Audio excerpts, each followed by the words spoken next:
Hello friends, હું છું Hardik Patel, icon engineering tuition ક્લાસીસની ચેનલમાં વિદ્યાર્થી મિત્રો આપનું સ્વાગત છે. ડિપ્લોમા સેમિસ્ટર 2 કોમ્પ્યુટર બ્રાન્ચની અંદર અભ્યાસ કરતા મારા ગુજરાતના દરેક વિદ્યાર્થી મિત્રો એમનો જે સબ્જેક્ટ આવે છે સ્ક્રિપ્ટિંગ લેંગ્વેજ એટલે કે પાયથોન જ છે, પણ સ્ક્રિપ્ટિંગ લેંગ્વેજ નામ આપેલું છે એસએલ, જેની અંદર આપણે સિરીઝ સ્ટાર્ટ કરી રહ્યા છે. Very and very most IMP question કે જીટીયુની એક્ઝામમાં આમાંથી જ ક્વેશ્ચન આવવાના છે, જેમ સેમિસ્ટર 1 માં આવ્યા હતા. ઓકે, તો વિદ્યાર્થી મિત્રો, આઈએમપી ક્વેશ્ચન જે આપું છું એ મિડ એક્ઝામમાં બી ઇમ્પોર્ટન્ટ થશે, પ્લસ જીટીયુની એક્ઝામમાં પણ ઇમ્પોર્ટન્ટ થવાના છે. તો ચેનલ ઉપર નવા હોય તો ચેનલને સબસ્ક્રાઇબ કરી દેવાની છે, બેલ આઇકોન ઓન કરી દેવાનું છે, જેથી નવા વિડીયો આવે તરત જ નોટિફિકેશન આવી જશે. જોડે જોડે આપણું એક વોટ્સઅપ ગ્રુપ ચાલી રહ્યું છે. જો હજી સુધી તમે જોઈન નથી થયા તો ડિસ્ક્રિપ્શનમાં લિંક મૂકેલી છે, ત્યાંથી જોઈન થઈ જશો. પ્લસ ડિપ્લોમા સેમિસ્ટર 2 કોમ્પ્યુટર બ્રાન્ચના દરેક સબ્જેક્ટના કોર્સ વિડિયો લેક્ચર સાથે અપલોડ કરી દેવામાં આવ્યા છે. જો હજી સુધી તમે કોર્સ પરચેસ નથી કર્યા તો ફટાફટ કોર્સ પરચેસ કરી લેશો. એની લિંક પણ ડિસ્ક્રિપ્શનમાં મૂકેલી છે. તો રાહ જોવાની નથી. જીટીયુની એક્ઝામમાં બહુ જ તૈયારી કરવાની છે અને સારા એવા માર્ક્સ લાવવાના છે, તો ફટાફટ કોર્સ પરચેસ કરી તૈયારી સ્ટાર્ટ કરી લેશો. હવે જોઈએ કે કયા કયા ક્વેશ્ચન્સ આના માટે ઇમ્પોર્ટન્ટ છે યુનિટ નંબર 1 માં. પહેલો તો ક્વેશ્ચન એ ઘણા બધા મને પૂછતા હોય છે કે સર, સ્ક્રિપ્ટિંગ લેંગ્વેજ પાયથોન છે, ગુજરાતીમાં લખું કે ઇંગ્લિશમાં લખું? ઘણા બધા ટીચર્સ કહેતા હોય છે કે બેટા ગુજરાતીમાં લખશો તો વાંધો નહીં આવે. બેટા એ કહેવા માટે સારું લાગતું હોય છે, પણ એક સિમ્પલ ઉદાહરણ આપું. 100 વિદ્યાર્થીમાંથી 90 થી 92 વિદ્યાર્થી મિત્રો ઇંગ્લિશમાં લખે છે અને 7 થી 8 વિદ્યાર્થી મિત્રો ગુજરાતીમાં લખતા હોય છે. હવે સમજી લો કે તમારું પેપર છે, કોઈ પણ એક્ઝામિનર જોડે ચેક કરવા જાય છે, એના જોડે 100 પેપર છે, એમાંથી 2 કે 3 જ ગુજરાતી મીડિયમ વાળા પેપર છે. એને પહેલી તો માઇન્ડ ઇફેક્ટ એ થવાની છે કે આને ઇંગ્લિશ આવડતું નથી, પ્લસ જોડે જોડે ખબર નથી પડતી, એટલે ગુજરાતીમાં ગપ્પા મારવાના ચાલુ કર્યા છે.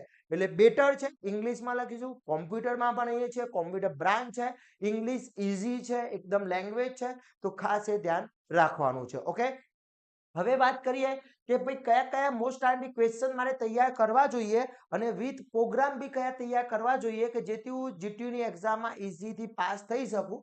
અને બીજું ખાસ ઇમ્પોર્ટન્ટ વિદ્યાર્થી મિત્રો કે અહીંયા જેટલા બી ક્વેશ્ચન બતાવે છે બધાના આન્સર આપણા કોર્સની અંદર છે, પ્લસ વિડિયો લેક્ચર્સ દ્વારા સમજાવેલા બી છે. ઓકે, આ વસ્તુ ધ્યાન રાખવાની છે. ઓકે, અને હજી સુધી તમે ડેઈલી લાઈવ લેક્ચર્સ જે આપણા ચાલે છે એમાં જોઈન નથી થયા તો બી એ લેક્ચર્સ ચાલુ છે, આમાં જોઈન થઈ શકો છો. પહેલો જ ક્વેશ્ચન છે, list out of features and application of Python. પાયથોનના એપ્લિકેશન શું છે, ફીચર શું છે, સમજાવવાનું છે. પછી explain input output statement in Python by given example. કોઈ બી એક એક્ઝામ્પલ દ્વારા ઇનપુટ આઉટપુટ સ્ટેટમેન્ટ શું હોય છે એ તમારે સમજાવવાનું છે.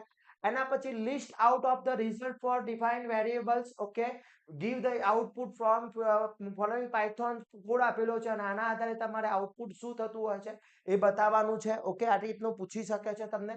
પછી એક્સપ્લેન ફ્યુચર ઓફ પાયથોન શું છે, type explain type of casting with example છે. આની પેટર્ન જે રહેવાની છે 4, 3 અને 7 માર્ક્સની, 3, 4, 7 ની જ પેટર્ન રહેશે. જે પ્રમાણે તમે સીપીએફ નું પેપર આપીને આવ્યા હતા ફર્સ્ટ સેમમાં, એ જ પ્રમાણે એની પેપર પેટર્ન રહેવાની છે.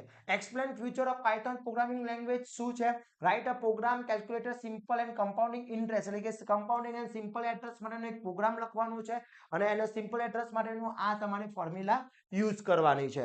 પછી what is a casting, casting શું છે, explain impact A type of conversion and explain type of conversion with example હોય એટલે મે બી 4 અથવા 7 માર્ક્સની અંદર ક્વેશ્ચન પૂછી શકે છે. એ ખાસ ધ્યાન રાખવાનું છે વિદ્યાર્થી મિત્રો. ઓકે, એના પછી write a program convert temperature ને સેલ્સિયસ ટુ ફેરનહીટ પૂછી શકે છે, ફેરનહીટ ટુ સેલ્સિયસ પૂછી શકે છે, સેલ્સિયસ ટુ કેલ્વિન પૂછી શકે છે. એટલે કોઈ બી વસ્તુ પૂછી શકે છે, ધ્યાન રાખવાનું છે.